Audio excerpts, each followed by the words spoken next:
செய்திகள் தொடர்கின்றன. பாகிஸ்தானின் கராச்சி நகருக்கு அருகே சாலையோரம் வைக்கப்பட்டிருந்த வெடிகுண்டு வெடித்ததில் ஒருவர் பலியானார். 25க்கும் மேற்பட்டோர் படுகாயமடைந்தனர். அண்மை காலமாக பாகிஸ்தான் நாட்டில் உள்நாட்டு தீவிரவாதம் அதிகமாக தலையெடுத்து வருகிறது. பின் லேடனை சுட்டுக் கொன்ற பிறகு பாகிஸ்தான் அரசு மீது கோபத்தில் இருக்கும் தீவிரவாத அமைப்புகள் பல்வேறு குற்றச்சம்பவங்களில் ஈடுபட்டு வருவது தொடர்கதையாகி வருகிறது.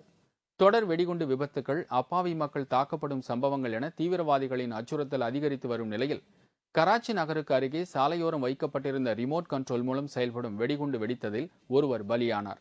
25க்கும் மேற்பட்டோர் படுகாயமடைந்தனர். பாகிஸ்தானின் விண்வெளி ஆராய்ச்சி நிறுவன ஊழியர்களை சுமந்து கொண்டு சென்ற பேருந்துதான் தீவிரவாதிகளின் இலக்காக இருந்ததாக கூறப்படுகிறது. சாலையோரம் நிறுத்தப்பட்டிருந்த சைக்கிளில் வெடிகுண்டு பொருத்தப்பட்டிருந்தது முதல்கட்ட விசாரணையில் தெரியவந்தது. இந்த விபத்தில் காயமடைந்தவர்கள் உடனடியாக மருத்துவமனையில் அனுமதிக்கப்பட்டுள்ளனர்.